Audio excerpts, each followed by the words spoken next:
Yes, my friend, the European Champions League was definitely not made for PSG. Talk, guys, how are you? I'm inviting you to reflect with me on the future of Paris Saint-Germain and the reasons that may have led to yet another PSG's traumatic elimination in the European Champions League. Once again, the team ends up almost. Once again, the project does not come to fruition, which is to win the Champions League for the first time. A global, billion-dollar project that actually accelerated a lot of things in PSG's life, made this club interesting from the audience's point of view, from people giving headlines to PSG, opening up about PSG's day-to-day activities, and in fact look at this team as an interesting, even attractive, novelty in the biggest club competition in the world. However, now with the elimination from the Champions League and the imminent departure of Kylian Mbappé, what remains of PSG? What remains of this project? We can break down the specific game here first, right? A semi-final in which PSG, overall, was not better than Borussia Dortmund at any time. And from now on, what will happen to PSG? Is PSG over? Is this multi-million-dollar global project, this PSG All-Star project, sustainable, and does it have a new face to call its own?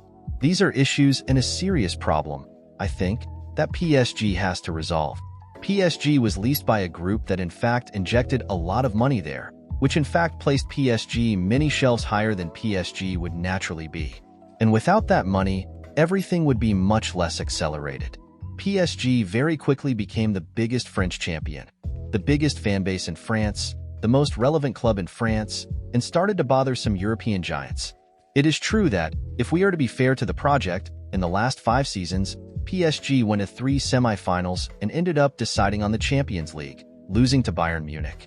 So, the project boosted the club, but it also exposed the club, exposed PSG, put PSG in the spotlight. And then, when you have a spotlight, there are a lot of good things and a lot of bad things about that spotlight. PSG, as we know it, this modern, rich PSG, is in some way relevant, which generates an audience, which generates interest in people. This PSG ended as soon as the referee blew the whistle and Dortmund qualified for the final. And why do I say that? Yes, because of Mbappé's departure. And it's not just Mbappé's departure, it's a whole process of damaging the image, of disappointment, of some of the club's traumas being a laughingstock at various times, finishing second in the group because they didn't know the rules, suffering completely unsurprising eliminations, but very painful in the Champions League, right? For Real Madrid, for Manchester United, in short. Now he suffers another one, in front of his fans, for Borussia Dortmund, who were not considered favorites. It's not a team with more investment, it's not a richer team. It's not a team with more talent, it's a team with more tradition. And PSG is trying to build this tradition.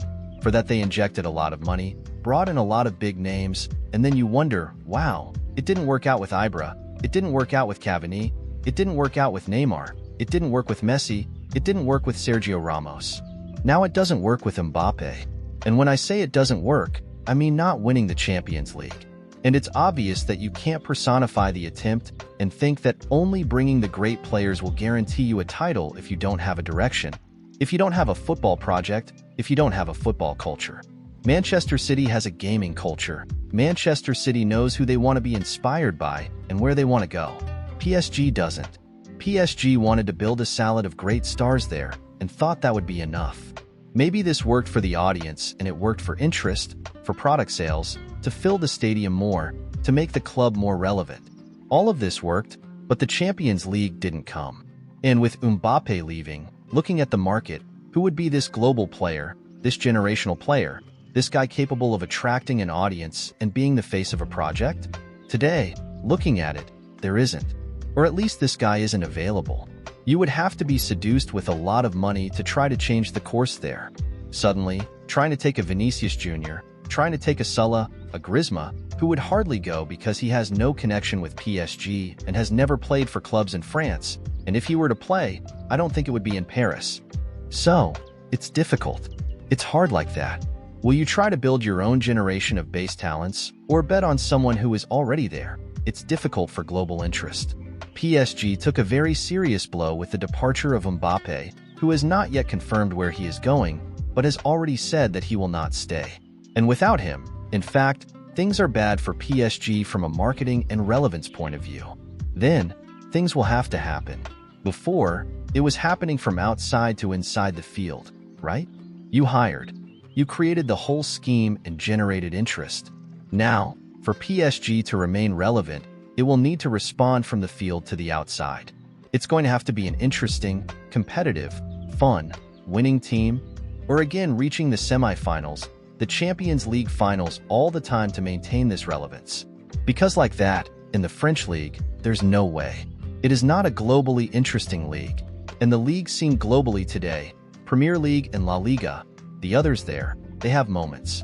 So, for a club to sustain itself globally and maintain this interest, this hype, it is either through the Champions League or through its national league, which currently has the national leagues that attract it, La Liga and the Premier League.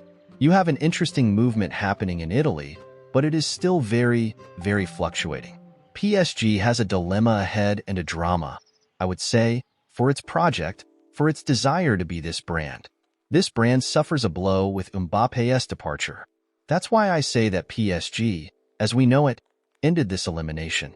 Fair elimination, by the way, because neither in Game 1 nor in Game 2 was PSG better than Berisha. But he hit the post with 6 balls. That doesn't mean it was better. But he had 70% possession in the second game from a certain period of the second half onwards, because in the first half it was a battle of ball possession.